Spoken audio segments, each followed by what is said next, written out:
Assalamualaikum warahmatullahi wabarakatuh. Innal hamdalillah nahmaduhu wa nasta'inuhu wa nastaghfiruh wa na'udzu billahi min syururi anfusina wa min sayyiati a'malina may yahdihillahu fala mudhillalah wa may yudlil fala hadiyalah. Asyhadu an la ilaha illallah wahdahu la syarikalah wa asyhadu anna Muhammadan abduhu wa rasuluh. Allahumma sholli ala Muhammad wa ala ali Muhammad kama shallaita ala Ibrahim wa ala ali Ibrahim innaka Hamidum Majid. Allahumma barik ala Muhammad wa ala ali Muhammad kama barakta ala Ibrahim wa ala ali Ibrahim innaka Hamidum Majid. Ibu-ibu yang dirahmati Allah, alhamdulillah, mari sama-sama kita bersyukur kepada Allah. Walillahil hamd, segala puji hanya senantiasa milik Allah Subhanahu wa taala. Kemudian tentunya salawat serta salam kita tujukan kepada Nabi dan kepada Rasul kita, Nabi Muhammad sallallahu alaihi wasallam. Ibu-ibu yang dirahmati Allah, kembali mengingatkan, insyaallah besok kita di 10 Muharram, dan idealnya seorang muslim mengambil kesempatan untuk berpuasa, karena ini salah satu puasa sunnah yang terbaik yang sifatnya tahunan. Abdullah ibnu Abbas itu pernah meriwayatkan, tidak ada satu hari yang sangat diharapkan Rasul sallallahu alaihi wasallam untuk umatnya berpuasa yang itu sifatnya sunnah melebihi daripada puasa Asyura, puasa 10 Muharram. Dan puasa 10 Muharram sebagaimana yang masyhur, dia adalah puasa yang dulu sebelum diwajibkannya puasa Ramadan, maka 10 Muharram adalah puasa yang diwajibkan oleh Allah kepada Rasul sallallahu alaihi wasallam. Sebelum turun firman Allah, ya ayyuhalladzina amanu kutiba alaikumusiyam kama kutiba alal ladzina min qablikum la'allakum tattaqun.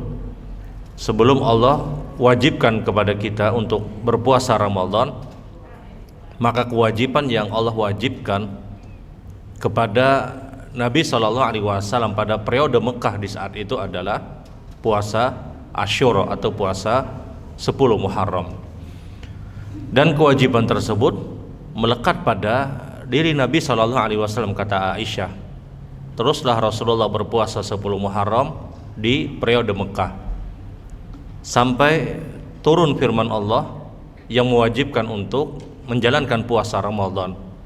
Maka puasa Asyura yang hukum asalnya wajib bergeser menjadi hukum sunnah karena ada kewajiban puasa Ramadan selama 1 bulan. Ketika Rasul sallallahu alaihi wasallam beliau hijrah ke kota Madinah, Nabi sallallahu alaihi wasallam dapatkan orang-orang Yahudi ternyata juga berpuasa pada 10 Muharram. Maka Nabi tanya kepada orang-orang Yahudi, "Kenapa kalian berpuasa di 10 Muharram?" Jawaban orang-orang Yahudi adalah mereka mengikuti Nabi Musa alaihissalam. Yang Musa alaihissalam ketika dikejar oleh Fir'aun, ketika itu berada di 10 Muharram. Kemudian Allah selamatkan Musa dan Allah tenggelamkan Fir'aun, dan ketika itu jatuh pada 10 Muharram. Maka Nabi Musa kemudian bersyukur akan diselamatkannya oleh Allah Subhanahu wa taala dari kejaran Fir'aun dengan cara berpuasa. Maka orang-orang Yahudi kemudian mengikuti Nabi Musa untuk juga berpuasa di 10 Muharram sebagai bentuk rasa syukur seorang Musa alaihissalam. Rasul sallallahu alaihi wasallam kemudian berkata kepada orang-orang Yahudi, "Kami lebih berhak sesungguhnya untuk mengikuti Musa daripada kalian, karena sama-sama dengan satu akidah yang sama dengan Nabi Musa." Maka Nabi kemudian tekankan kepada para sahabat untuk lebih bersemangat pada 10 Muharram. Setahun sebelum Nabi sallallahu alaihi wasallam meninggal dunia, di tahun ke-10 kalau tidak salah, atau di tahun ke-11, Nabi sallallahu alaihi wasallam kemudian punya keinginan untuk apa? Untuk menyelisihi orang-orang Yahudi. Maka Nabi berkata kepada para sahabat, "Idza ishna amal qabil sumna qablah." Kalau saya punya kesempatan untuk hidup di tahun berikutnya, maka saya akan berpuasa sehari sebelumnya. Qadarallah, Nabi diwafatkan oleh Allah sebelum beliau menjalankan puasa 9 dan 10 Muharram.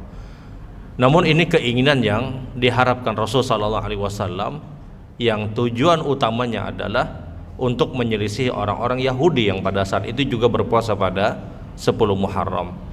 Poinnya adalah puasa 10 Muharram ini puasa yang sangat diperintahkan oleh Allah.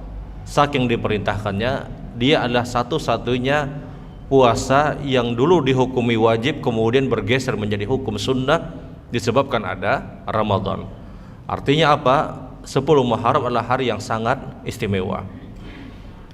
Kemudian bagi siapapun yang ingin berpuasa 9 dan 10 silahkan. Karena itu pun ada dalil dari apa yang dinyatakan Nabi sallallahu alaihi wasallam, "Idza 'ishna 'amal qabil sumna qablah." Kalau saya punya kesempatan untuk hidup di tahun berikutnya, maka saya akan berpuasa sehari sebelumnya, atau 9 dan 10 Muharram. Inilah pendalilan kenapa ada sebahagian kaum muslimin yang berpuasa 9 dan 10 Muharram. Jadi kalau ingin 9 dan 10 silahkan. Bagi yang ingin berpuasa 10 Muharramnya juga diperbolehkan. Asal jangan 9 berpuasa, 10 perai misalnya. Hari ini berpuasa, besok rasa cukup sudah aja sudah. Nah ini yang jangan. Mohon maaf bagi seorang perempuan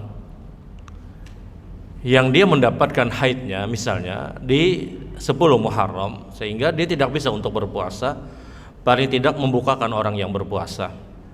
Karena membukakan orang yang berpuasa itu pun dinilai oleh Allah Subhanahu wa taala sebagaimana pahala orang yang berpuasa tanpa dikurangi nilai pahala orang yang berpuasa. Jadi kalau seandainya mendapatkan haid atau mohon maaf mendapatkan musibah sakit misalnya, pada saat ingin berpuasa di 10 Muharram tahu-tahu dia dapatkan haid atau dia dapatkan musibah sakit, maka tidak perlu kecewa, tidak perlu khawatir, tetap dapat pahala. Caranya apa? Membukakan orang yang berpuasa. Satu orang kita bukakan, kita dapat pahala 1 hari puasa. Lebih banyak dia bukakan, maka lebih banyak dia mendapatkan pahala. Jadi masih ada peluang bagi siapapun yang kebetulan tidak bisa untuk berpuasa. Dan Asyura tidak bisa diganti. Tidak bisa kita qadha Asyura di hari-hari yang berikutnya, karena dia bukan puasa yang sifatnya wajib. Puasa sunnah itu tidak bisa diqadha, tidak bisa diganti pada hari yang lain. Tapi puasa Ramadan jelas tentunya ada qadha yang diwajibkan, sebagaimana Aisyah radhiyallahu taala an menyebutkan, kami diperintahkan untuk mengqadha hari-hari Ramadan yang kami tinggalkan. Adapun puasa sunnah tidak ada qadha. Asyura kada kawa misalnya, kemudian dia ganti 20 Muharram misalnya, tidak bisa. Karena puasa sunnah sifatnya bukan sesuatu yang diqadha, bukan sesuatu yang bisa diganti. Jadi sekali lagi, siapapun dari kita punya kesempatan untuk berpuasa 10 Muharram, maka berpuasalah. Karena pengguguran dosa itu selama 1 tahun. Bayangkan dia hanya berpuasa 1 hari, dosa selama setahun sebelumnya mendapatkan pengampunan dari Allah Subhanahu wa taala. Mudah-mudahan kita dimudahkan untuk menjalankan puasa Asyura. Baik ibu-ibu yang dirahmati Allah, sebagaimana biasa di kesempatan ini sebagian waktu ulun akan ambil materi dan sebagian kita akan berdialog dari apa yang disampaikan, atau mungkin ada hal yang dianggap dirasa perlu untuk sama-sama kita perbincangkan di kesempatan pagi hari ini.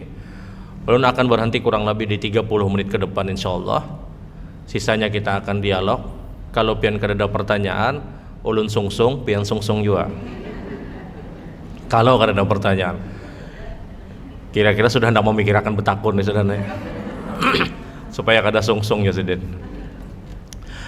Ibu-ibu yang dirahmati Allah, kita akan kembali mempertajam pemahaman kita berkaitan dengan salat jenazah. Kenapa ini kembali ulun sampaikan? Karena sepertinya, mohon maaf, pemahaman salat jenazah itu lebih kuat dipahami oleh kaum laki-laki, mohon maaf. Meskipun tidak semua. Sehingga perlu untuk sama-sama kita menyeimbangkan pemahaman yang sama berkaitan dengan perintah atau syariat-syariat yang berkaitan dengan salat jenazah. Salat jenazah yang perlu kita pahami dulu adalah hukumnya fardu kifayah. Hukumnya fardu kifayah.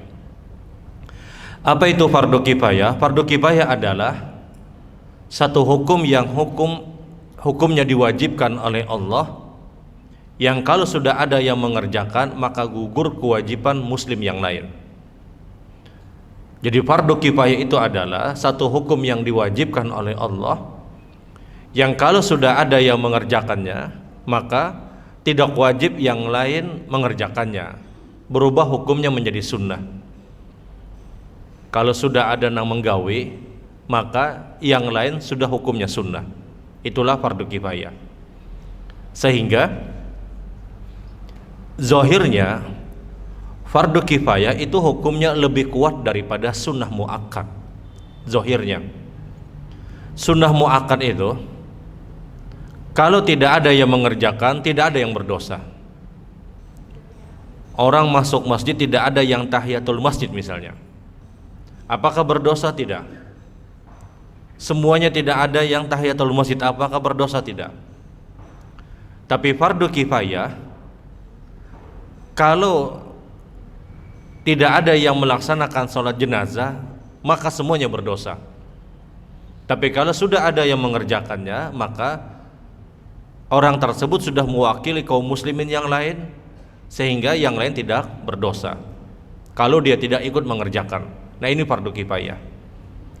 Sehingga zahirnya fardu kifayah dia lebih kuat hukumnya daripada sunnah muakkad. Sunnah muakkad kadang-kadang menggawe, kadang-kadang berdosa. Tapi fardu kifayah kalau tidak ada yang mengerjakan maka semuanya berdosa. Sehingga sekali lagi zahirnya yang namanya fardu kifayah dia hukumnya lebih kuat daripada sunnah muakkad. Fardu kifayah itu banyak. Sering ulun sampaikan, menjawab salam itu fardu kifayah kalau disampaikan untuk banyak orang. Ulun ucapkan salam, kemudian sebahagian pian menjawab, sebahagian kadang menjawab, maka apakah yang tidak menjawab berdosa? Tidak, karena sudah ada yang mewakili. Tapi kalau semuanya beranaian, semuanya berdiaman, sekong mencangangi, kadang-kadang menjawabnya, maka semuanya berdosa. Jadi yang namanya fardu kifayah adalah satu hukum yang kalau sudah ada yang mengerjakan maka yang lain sudah tidak wajib. Ini fardu kifayah. Contoh fardu kifayah yang lain, ada atau kita tahu ada saudara kita yang sakit. Saudara kita ada yang sakit. Ternyata semua orang ini tidak mau menjenguk orang yang sakit tadi. Semua orang yang ada di tempat tersebut tidak ada yang mau menjenguk orang tadi. Kita tahu menjenguk orang sakit ini adalah hak dia, sebagaimana sabda Rasul, di antara hak muslim kepada muslim yang lainnya adalah idza maridha fa'udhu, kalau ada yang sakit maka datangilah, kata Nabi.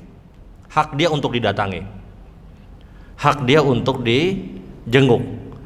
Sebagaimana ketika ada yang mengucapkan salam, hak dia untuk salamnya dijawab. Ternyata mohon maaf, semuanya tidak ada yang menjenguk orang ini. Nah, apakah semua orang ini berdosa? Jumhur ulama menyebutkan dia berdosa. Kenapa? Karena dia tidak menuntaskan hak seorang muslim. Dia tidak menyelesaikan hak seorang muslim. Tapi siapapun yang sudah menjenguk maka dia sudah menyelamatkan banyak orang. Makanya menjenguk orang sakit itu pahalanya besar. Di antaranya adalah dicurahkan rahmat Allah dari tempat dia berangkat sampai dia datang ke tempat orang tadi. Kemudian rahmat Allah terus berlaku. Kalau dia menjenguknya di waktu pagi, kata Nabi, maka terus dia mendapatkan rahmat dari sampai sorenya. Kalau dia jenguk di waktu sore, maka dia terus dapat rahmat sampai keesokan paginya. Ini keutamaan orang yang menjenguk orang yang sakit. Apa hukumnya? Jumhur ulama menyebutkan fardu kifayah.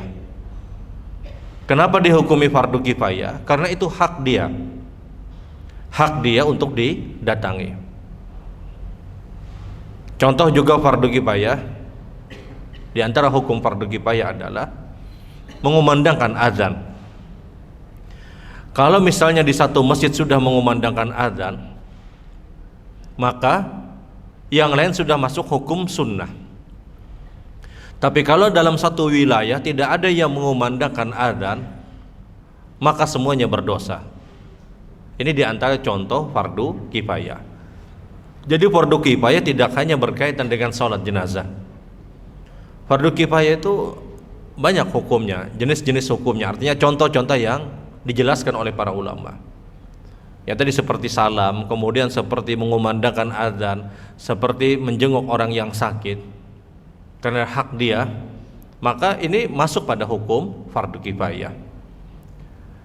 Kemudian di dalam pelaksanaan sholat jenazah ini kita tahu dia adalah sholat yang menggeser hukum asal seorang perempuan. Yang asalnya perempuan lebih diperintahkan untuk sholat 5 waktu di rumah mereka, tapi ketika ada pelaksanaan sholat jenazah di masjid misalnya, maka mereka lebih utama untuk datang ke masjid mengerjakan sholat jenazah dan juga mengerjakan sholat yang 5 waktu. Ada dua hal yang menggeser hukum seorang perempuan, yang hukum asalnya mereka lebih utama untuk sholat di rumah-rumah mereka, tapi ketika kita mendapatkan satu dari dua sebab ini, maka hukum perempuan ke masjid itu lebih utama. Yang pertama, kalau ada pengajian, ada majelis ilmu, ada satu masjid mengadakan pengajian. Pengajiannya taruhlah misalnya antara maghrib dan isya, maka mana yang lebih afdol bagi seorang perempuan? Apakah dia sholat di rumahnya atau sholat di masjid? Kalau ada majelis ilmu, kata para ulama, maka lebih utama sholatnya di masjid. Kenapa? Karena talibul ilmi fardhatun ala kulli muslim wa muslimah.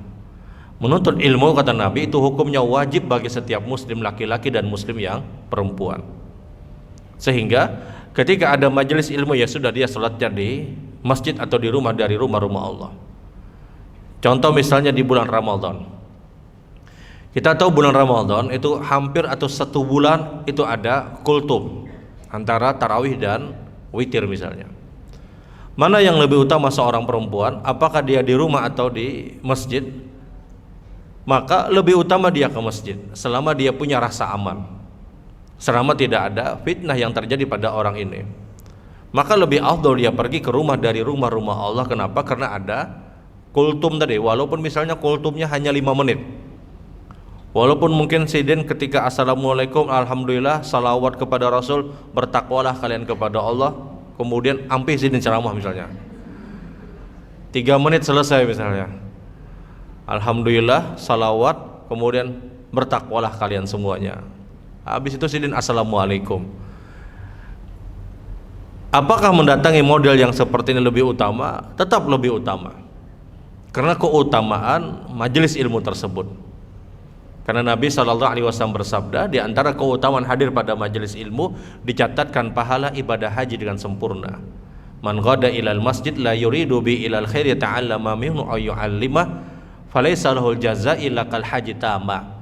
Siapapun yang datang ke rumah dari rumah-rumah Allah, tidak ada niatan yang lain kecuali hanya berharap kebaikan, mempelajari Al-Quran dan sunnah-sunnah Nabi, tidak ada balasan yang pantas kecuali dicatatkan pahala ibadah haji dengan sempurna.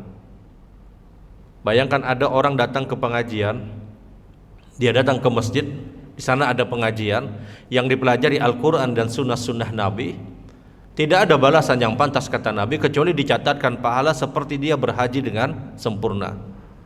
Bulikan dari pengajian ini, mohon maaf, paham kada paham pengajian pagi ini biar tetap dapat pahala haji, insyaallah tetap dapat pahala haji. Dan ini tidak didapatkan keutamaannya kecuali ketika kita pengajiannya berada di rumah dari rumah-rumah Allah. Keadaan yang kedua yang menggeser hukum seorang perempuan yang hukum asalnya mereka lebih utama di rumah mereka adalah ketika ada pelaksanaan sholat jenazah. Ketika ada pelaksanaan sholat jenazah, sholat jenazah ketika dihadiri oleh seseorang, maka dia paling tidak mendapatkan pahala 1 qirat. Apa itu satu qirat? Dijelaskan oleh Nabi SAW. Paling tidak kata Nabi, satu qirat itu besarnya paling tidak seperti gunung Uhud. Bayangkan sholat jenazah itu paling mungkin 5 menit selesai. Paling 5 menit kita selesai, atau bahkan kurang dari 5 menit. Maka dia dapat pahala seperti gunung Uhud. Sampai ulama berbeda pendapat, yang dimaksud paling tidak seperti gunung Uhud, apakah setiap satu sholat dia dapat satu gunung Uhud, atau setiap satu sholat dilipat gandakan 10 gunung Uhud sampai 700 kali lipat. Kita tahu ibadah umat Nabi SAW itu berbeda dengan ibadah pada umat-umat yang lainnya. Ibadah pada umat Nabi SAW di antara keistimewaannya adalah mereka mendapatkan lipat ganda pahala. Sebagaimana hadis dari Abdullah ibnu Abbas, idza hamma ahadukum, kalau seandainya kalian punya keinginan kuat untuk melakukan kebaikan, fa'amila bih, kemudian dia kerjakan kebaikan tersebut, maka kata Allahu lahu asyra hasanat, Allah akan berikan 10 kebaikan ila sab'ati mi'ati dhi'fin, sampai 700 pahala. Kita melakukan kebaikan apapun itu dicatatkan pahala 10 sampai 700 pahala, kebaikan apapun. Dan ini hanya khusus untuk umat Rasul sallallahu alaihi wasallam. Tidak berlaku pada umat-umat selain umat Nabi sallallahu alaihi wasallam. Dia berlaku di umat Nabi 10 sampai 700 kali lipat. Ketika dikerjakan, paling tidak dia mendapatkan 10 pahala. Dan ini berlaku umum, kecuali 3 model amalan yang pahalanya tidak terbatas. Pertama, kalau ada orang dapat musibah kemudian dia mampu bersabar, pahalanya tidak terbatas.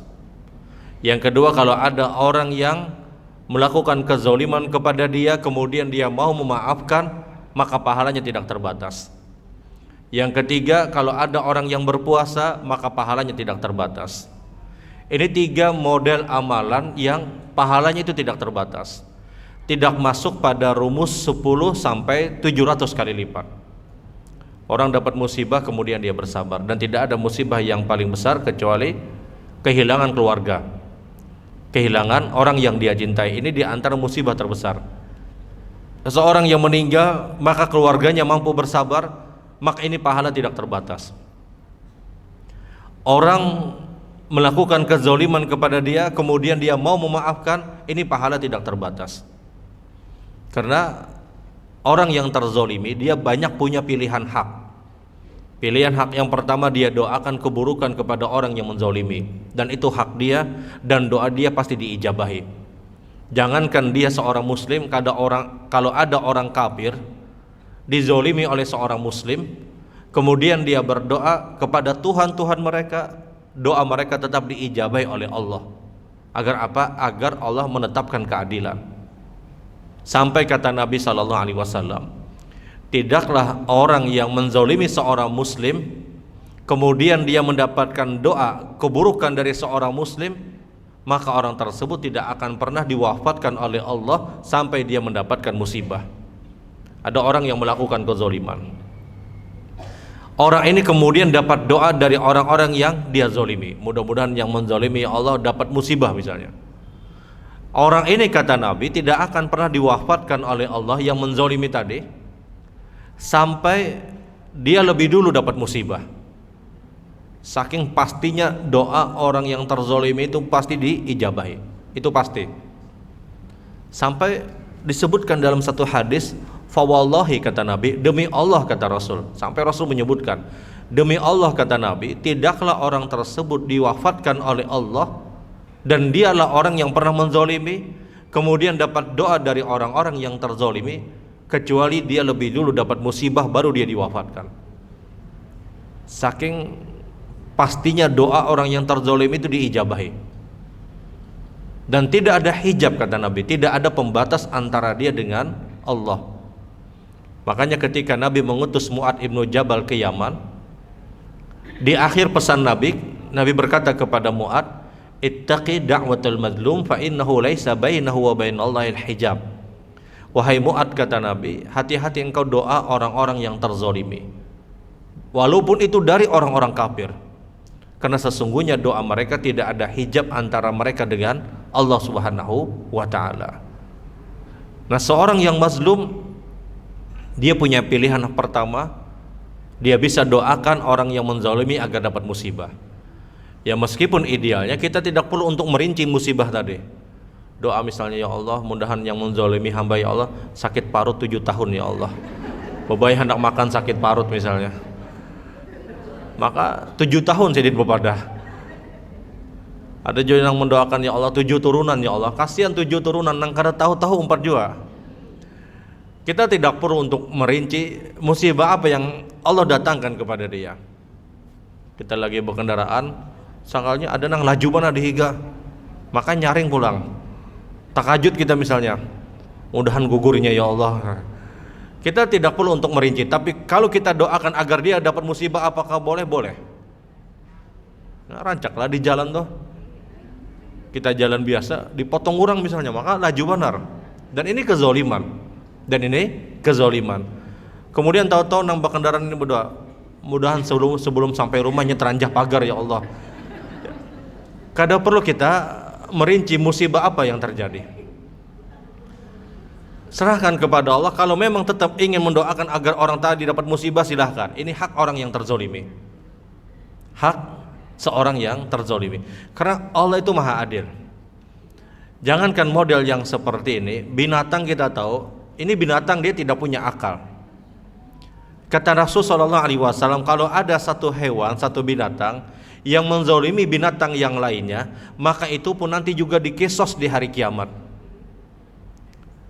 Dikisos di hari kiamat. Kalau ada binatang, kata Nabi, kambing atau apapun, yang mematahkan tanduk kambing yang lainnya, maka tanduk kambing yang dipatahkan itu nanti di hari kiamat akan menuntut keadilan, dan dia akan patahkan tanduk kambing yang menzolimi dia.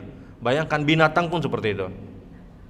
Maka kemudian kata Nabi SAW, ketika sudah ada kisos nanti di hari kiamat, sudah selesai, maka Allah perintahkan semua binatang tersebut menjadi turab, menjadi debu. Makanya orang kafir ketika melihat proses yang seperti itu, dia berkata, ya laitani kuntu turaba, ya Allah lebih baik aku jadi debu saja ya Allah, karena sudah selesai. Ini saking adilnya Allah. Ada kucing nang pina sangar lawan kucing nang pina ranai misalnya. Yang sangar itu dikeracaknya mana nang ranai ini misalnya, itu pun nanti ada kisos nanti di hari kiamat. Saking adilnya Allah Subhanahu wa ta'ala. Apalagi dengan seorang manusia. Seorang yang dizolimi, dia punya hak untuk apa? Untuk mendoakan agar dia dapat musibah. Karena jarang, mohon maaf, rata-rata orang yang dizolimi tahu-tahu dia langsung doa, mudahan ini masuk surga. Jarang. Kalau mau nyuruh nyaman aja, doakan yang baik-baiklah ya. Amun merasa, tahu Isidin bin rasa kayak apa rasanya.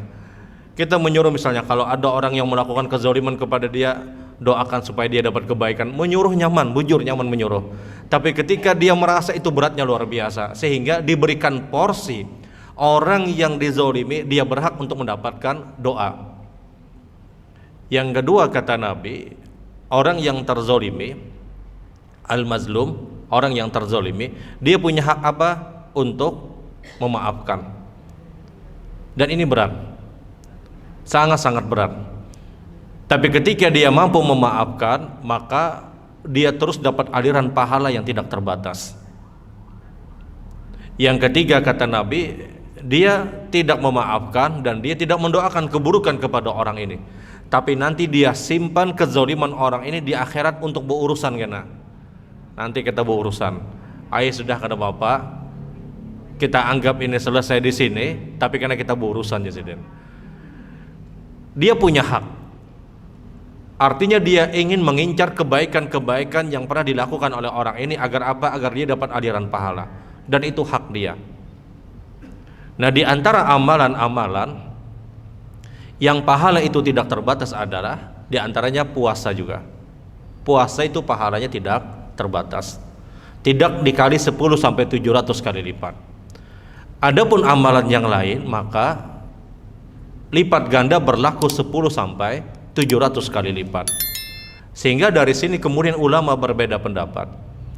Apakah sholat jenazah itu juga dilipat gandakan 10 sampai 700 kali lipat pahalanya? Karena kata Nabi, man syahida ala janazah, siapa yang melaksanakan sholat jenazah, falahul qirat, dia mendapatkan pahala qirat. Sahabat bertanya, ya Rasulullah, apa yang dimaksud dengan qirat? Kata Nabi, paling tidak qirat itu, kata Nabi, paling tidak seperti gunung Uhud, paling kecilnya seperti gunung Uhud. Artinya ada kemungkinan lebih besar daripada gunung Uhud. Nah, orang yang melaksanakan sholat jenazah, apakah dia mendapatkan pahala seperti gunung Uhud, satu gunung Uhud itu, atau dilipat gandakan 10 sampai 700 kali lipat? Disinilah terjadi perbedaan pendapat para ulama. Sebahagian ulama menyebutkan dia mendapatkan pahala seperti gunung Uhud, satu gunung Uhud, dengan dalil pernyataan Rasul, orang yang sholat jenazah dia mendapatkan pahala seperti gunung Uhud, kata Nabi. Sehingga ini bilangan satu gunung Uhud. Nah, pendapat kedua menyebutkan dilipat gandakan setiap sholat dia, setiap ibadah dia secara umum dilipat gandakan 10 sampai 700 kali lipat. Sehingga kalau memahami lipat ganda pahala, sholat jenazah itu dilipat gandakan paling tidak 10 gunung Uhud sampai 700 gunung Uhud. Nah, ini khilaf. Sehingga ada yang memahami dapat pahala satu qirat, satu gunung Uhud, ada yang memahami dilipat gandakan 10 sampai 700 kali lipat. Kenapa dipahami 10 sampai 700 kali lipat? Karena Rasul beliau menyebutkan umat Nabi ini kalau beribadah maka pahalanya dilipat gandakan 10 sampai 700 kali lipat. Tapi ingat, yang dilihat itu adalah per sholatnya, bukan per orang yang disolatkan. Ada misalnya 3 jenazah, maka jangan berpikir 30 gunung Uhud ini.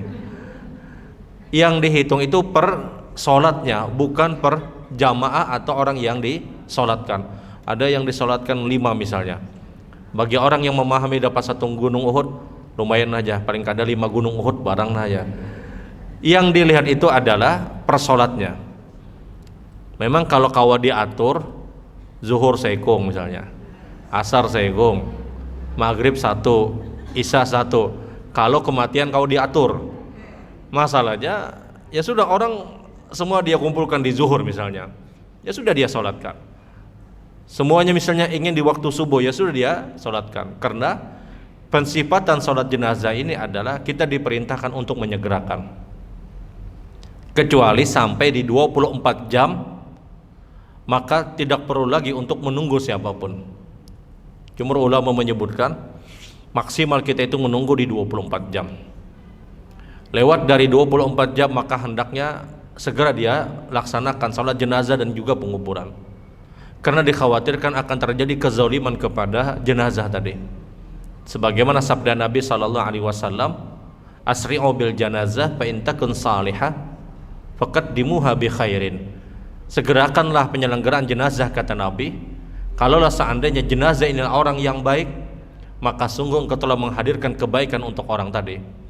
Tapi kalau jenazahnya bukan orang yang baik, maka sungguh, kata Nabi, engkau telah melepaskan beban-beban dari pundak-pundak kalian.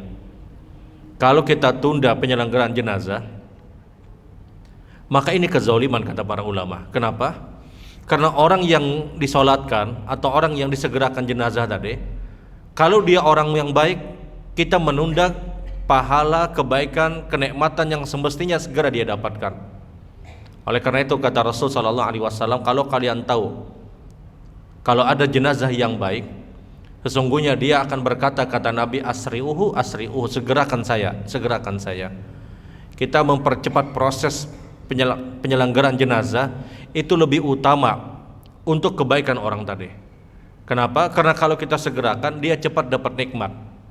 Dia cepat dapat nikmat yang ada di alam kubur atau di alam barzah. Dia ingin mungkin menikmati tahajud yang sudah pernah dia kerjakan dengan berlalah-lalah. Dia ingin segera mendapatkan pahala puasa yang dia berlapar-lapar, yang dia ingin sekali mendapatkan kenikmatan tadi. Dia ingin mendapatkan kenikmatan hadirnya dia ke pengajian misalnya. Tahu-tahu mohon maaf keluarga menunda, hadangi dulu Jasidin sehari 2 hari misalnya. Maka ini kezaliman, kezalimannya luar biasa. Kenapa? Menunda kenikmatan yang semestinya dia dapatkan.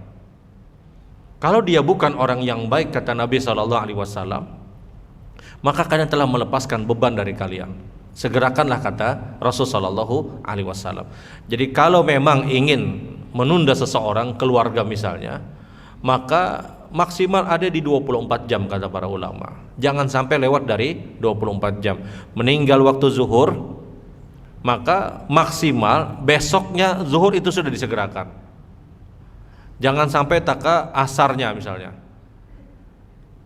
Ya artinya dia minimal, mohon maaf, segera dia 24 jam ya sudah dia selesaikan. Karena ini kebaikan untuk orang yang meninggal. Orang meninggal dia berada di alam barzah, dia orang baik, kemudian dia dapat kenikmatan, terus mendapatkan kenikmatan yang Allah berikan. Kemudian ketika dia berada di alam barzah, dia orang baik, dia dapat kenikmatan. Orang yang masih hidup dari keluarganya mendoakan, dia kembali terus mendapatkan kenikmatan. Ada misalnya anak kepada orang tua, dia sedekah misalnya, maka orang tuanya dapat kenikmatan lagi. Oleh karena itu segerakan, kata Rasulullah SAW. Jadi yang namanya salat jenazah sekali hukumnya fardu kifayah, sangat-sangat diperintahkan dan pahalanya begitu besar, dan layak bagi seorang muslim atau seorang muslimah ketika mengetahui ada orang yang meninggal dunia dan dia punya kesempatan untuk ikut melaksanakan salat jenazah, dia ikuti. Walaupun itu berada di rumah dari rumah-rumah Allah, maka bergeser hukumnya menjadi diperintahkan seorang perempuan dia salat di masjid ketika ada sebab sebagaimana yang disebutkan tadi. Baik ibu-ibu yang dirahmati Allah, dari sini dulu kalau ada hal yang perlu kita perbincangkan dari apa yang ulun sampaikan, atau mungkin ada hal yang dianggap dirasa perlu, waktunya ulun persilahkan.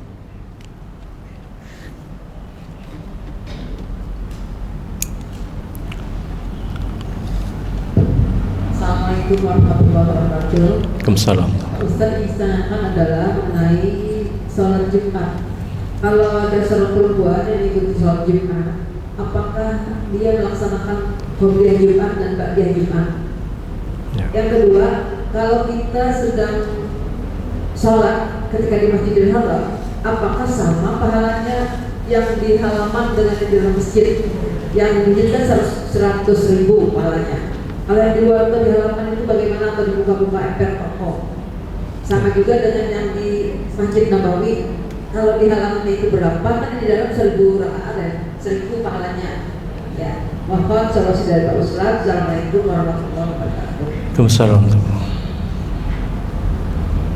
Assalamualaikum warahmatullahi wabarakatuh. Waalaikumsalam. Saya tanyakan tentang salat jenazah itu kenapa harus bayar per orang 25.000, ini 40 orang dikenakan dikali 25.000.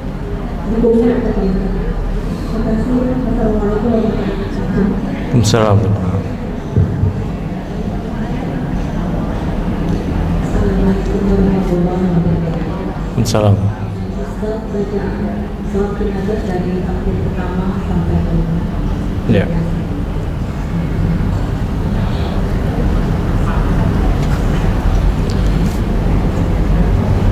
Ada lagi?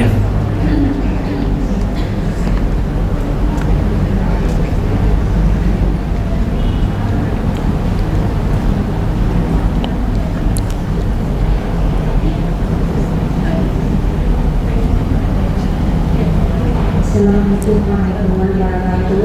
Waalaikumsalam. Pertanyaan Pak Ustaz, untuk sholat jenazah yang selama ini mungkin dilakukan di masjid, mungkin kita para muslim bisa mengikuti bagaimana dengan jenazah yang dilakukan di rumah-rumah.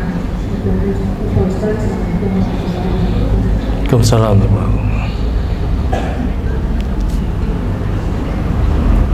Cukup dululah. Ya.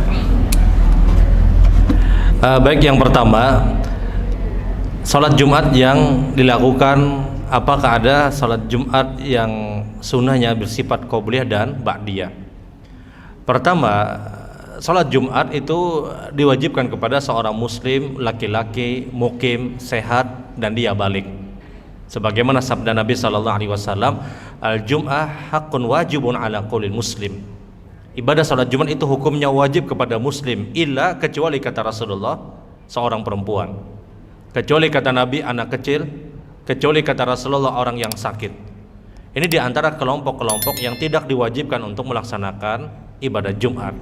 Sehingga zahirnya seorang perempuan lebih afdal sholat zuhur dibandingkan sholat Jumat, kecuali dalam kondisi tertentu, seperti misalnya dia umroh atau dia haji misalnya, maka ini sifatnya berbeda. Sehingga mau tidak mau seorang perempuan pun ikut Jumatan di Madinah ataupun di Mekah. Atau dalam keadaan seperti misalnya dia ingin melaksanakan sholat jenazah pada hari Jumat di masjid dan kebetulan jenazah tersebutlah keluarga yang dekat, maka kebetulan misalnya sholat jenazahnya terjadi setelah sholat Jumat dan dia tidak punya waktu untuk mengejar, mau tidak mau dia ikut Jumatan misalnya. Nah, ini kondisi-kondisi yang menjadikan perempuan di zaman hari ini mau tidak mau dia mengerjakan ibadah Jumat di masjid. Benar memang di zaman Rasul Sallallahu Alaihi Wasallam Jumatan itu diikuti oleh kaum perempuan dulu awal-awal. Untuk apa? Untuk menampakkan syiar Islam, banyaknya kaum muslimin. Tapi sekarang tidak ada hajat lagi sebagaimana yang terjadi di zaman Nabi Sallallahu Alaihi Wasallam. Sehingga umumnya perempuan itu zuhur saja di rumah, kecuali dalam kondisi sebagaimana yang ulun sampaikan tadi. Nah, ibadah Jumat ini tidak ada yang sifatnya qobliyah Jumat, karena dia berbeda dengan zuhur. Zuhur itu ada qobliyah, tapi Jumat tidak ada qobliyah. Yang ada itu Jumat itu adalah ba'diyahnya saja. Setelah Jumat. Setelah Jumat itu kita punya pilihan. Pertama, 2 rakaat saja. Pilihan yang kedua 4 rakaat setelah Jumat. 4 rakaat ini pun kita punya pilihan, bisa 2 rakaat salam, 2 rakaat salam. Bisa 4 rakaat dengan 1 kali salam tanpa ada tasyahud awal. Ini sholat sunnah ba'diyah Jumat. Jadi tidak ada yang namanya qobliyah Jumat. Yang ada itu qobliyah zuhur. Berhubung dia mengerjakan Jumatan, maka yang berlaku hanya ba'diyah Jumat. Pilihannya sekali lagi 2 rakaat saja boleh, atau 4 rakaat. 4 rakaat dia bisa pecah 2 rakaat salam, 2 rakaat salam, atau 4 rakaat dengan 1 kali salam. Ini ba'diyah Jumat. Kalau Jumatan itu diikuti juga oleh seorang perempuan. Dan diharapkan tentunya ketika mengikuti Jumatan ini tidak bergabung dengan kaum laki-laki tentunya. Artinya punya tempat yang khusus yang disiapkan, atau dia punya satu tempat kemudian ditutup semua sisinya ditutup agar tidak ada kaum laki-laki yang melintas ataupun melewati atau umpat nang bebuat juga misalnya ke dalam. Jadi bujur-bujur ditutup. Itu mungkin yang pertama. Kemudian yang kedua, apakah sama keutamaan sholat di halaman Masjidil Haram dengan orang yang berada di dalam Masjidil Haram? Yang pertama, ulama bersepakat bahwasanya keutamaan yang namanya dikalikan 100.000 kali lipat itu ada di dalam masjid. Ulama sepakat di poin ini. Kemudian ulama berbeda pendapat, apakah halaman juga masuk? Benar memang sebahagian ulama menyebutkan itu masuk dengan dalil itu adalah tanah haram. Mereka berdalil dengan keumuman perbuatan Nabi Sallallahu Alaihi Wasallam. Nabi itu pernah membuat tenda di Mina, membuat tenda di Mina. Yang kebetulan tenda yang dibikin Nabi ketika itu di luar dari tanah haram. Maka Rasul Sallallahu Alaihi Wasallam setiap melaksanakan sholat, beliau tidak berada di tenda tadi, beliau masuk dulu ke tanah haram, kemudian beliau sholat. Kata para ulama, perbuatan Nabi yang beliau masuk ke tanah haram untuk mengerjakan sholat, ini menunjukkan keutamaan tanah haram tadi. Karena kalau seandainya dia tidak punya keutamaan, kenapa Nabi repot-repot untuk ke tanah haram dulu mengerjakan sholat? Kenapa Nabi tidak sholat saja di tenda pada saat itu? Nah, ini kata para ulama menunjukkan bahwasanya tanah haram secara umum dia punya lipat ganda 100.000 kali lipat. Kemudian juga mereka berdalil dengan dalil bahwasanya bahasa istilah Masjidil Haram itu dialamatkan dengan istilah tanah haram. Oleh karena itu sebahagian orang pun menganggap selama dia berada di tanah haram dia masuk. Ini pendapat yang kedua. Pendapat ketiga menyebutkan tidak semua tanah haram itu masuk, tapi yang masuk adalah hanya halaman masjidnya saja.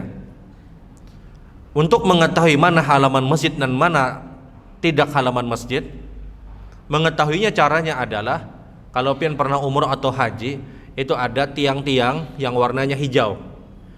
Semua tiang yang warna hijau itu mengitari semua Masjidil Haram. Siapapun yang masuk bagian dalam dari tiang yang warna hijau, maka itu masuk halaman. Siapapun yang sholat di luar dari tiang warna hijau tidak masuk halaman masjid.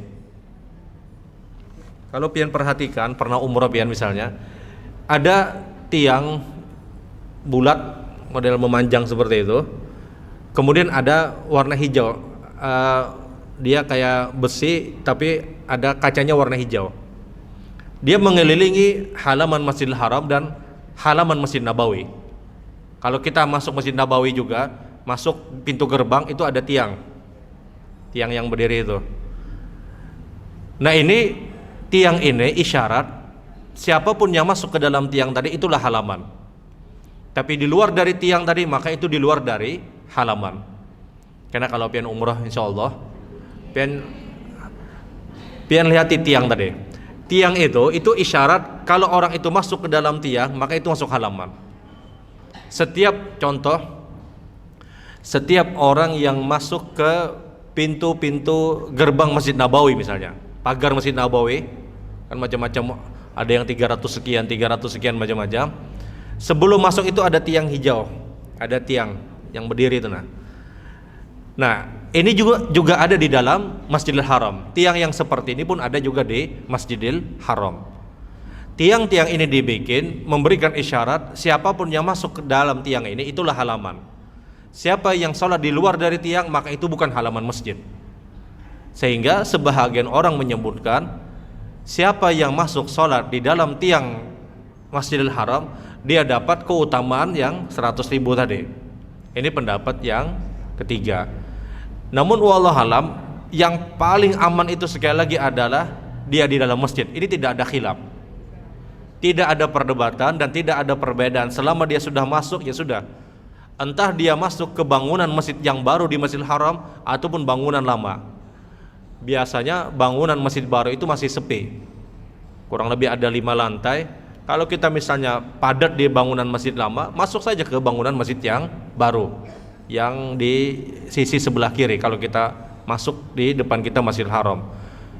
Nah siapapun yang masuk ke dalam masjid ini tidak ada khilaf. Padat pool misalnya di dalam, kita bisa ke bawah misalnya. Selama dia masuk ya sudah, itu tidak ada khilaf. Sisanya kemudian ulama berbeda pendapat. Apakah tanah haram juga masuk dilipat gandakan? Apakah halaman juga masuk? Tapi yang paling aman itu pendapat adalah selama dia berada dalam masjid maka tidak ada khilaf. Sekarang kondisi kita tidak sempat untuk bisa masuk karena padatnya jamaah tadi misalnya. Maka paling tidak kita sudah punya niat. Paling tidak kita sudah punya niat untuk masuk ke dalam masjid, maka itu sudah dicatatkan oleh Allah Subhanahu wa taala.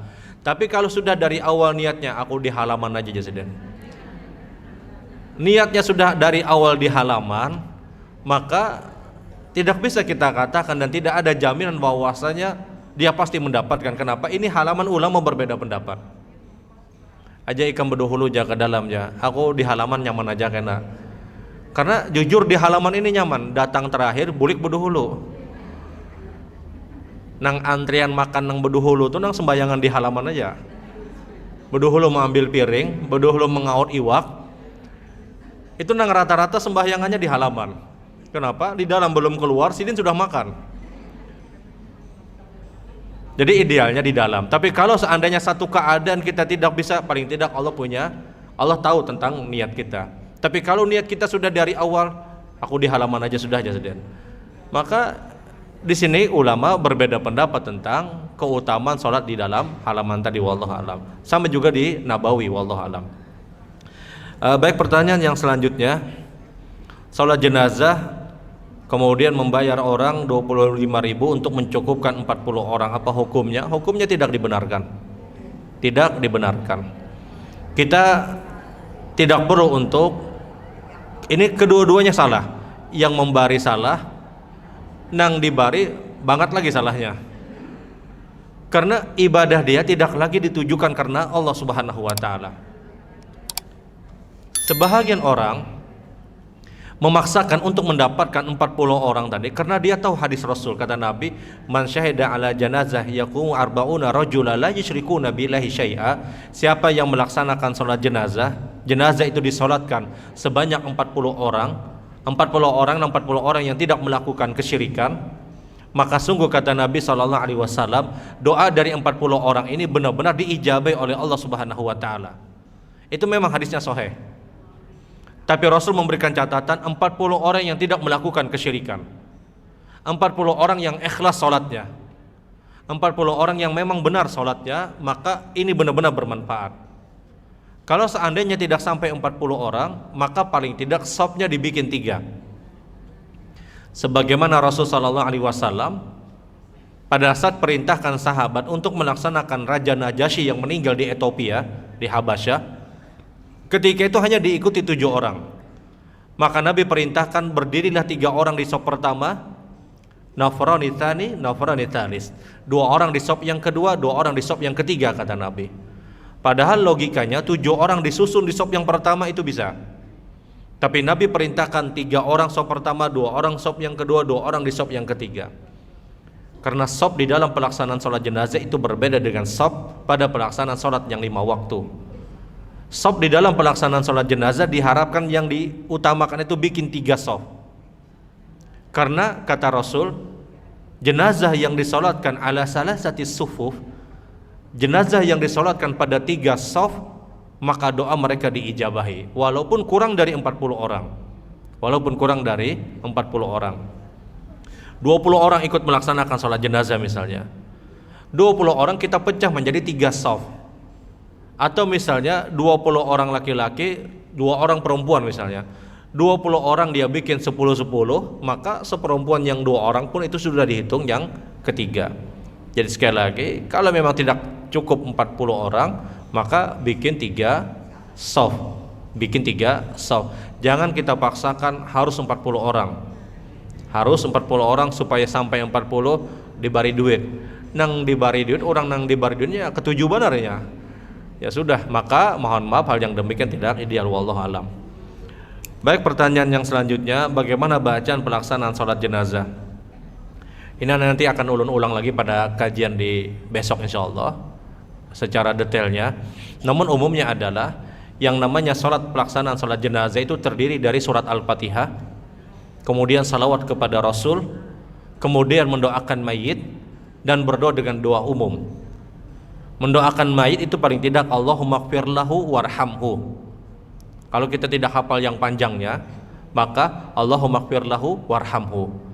Doa untuk umum itu kalau kita tidak hafal kalimat Allahumma la tuharim ujurana wa la tadilana wa la taftina ba'da qabla waghfir lana lahu wa lahum, Allahumma ighfir lana li haytina wa maitina wa syahida, dan seterusnya. Kalau ini tidak pun hafal, maka paling tidak Allahumma ighfir lana warhamna. Jadi Al-Fatihah, salawat kepada Rasul, kemudian Allahumma ighfir lahu warhamhu, kemudian Allahumma ighfir lana warhamna. Ini yang paling minim sudah. Dan pian jangan tawar-tawar lagi. Ini yang paling ringkas sudah. Allahumma ighfir lahu warhamhu. Itu doa untuk mayit. Kalau doa untuk kita, Allahumma ighfir lana warhamna. Ya Allah, ampuni kami dan rahmati kami. Kalau kita tidak hafal doa yang panjang tadi, paling tidak ini saja. Al-Fatihah semua kita hafal. Salawat kepada Rasul semua kita bisa. Salawat Ibrahimiyah khususnya. Kalau doa tidak hafal, maka paling tidak Allahumma ighfir lahu warhamhu. Kemudian untuk umum Allahumma ighfir lana warhamna. Nanti insyaallah kita lebih detail lagi, mudah-mudahan besok insyaallah. Kemudian sholat jenazah di rumah. Apa hukum melaksanakan sholat jenazah di rumah? Ya boleh, tidak dipermasalahkan. Hukumnya diperbolehkan ketika sholat jenazah itu diadakan di rumah. Dan apakah boleh ketika selesai sholat jenazah di rumah kemudian dibawa lagi ke masjid? Silahkan. Jenazah disolatkan berulang itu boleh.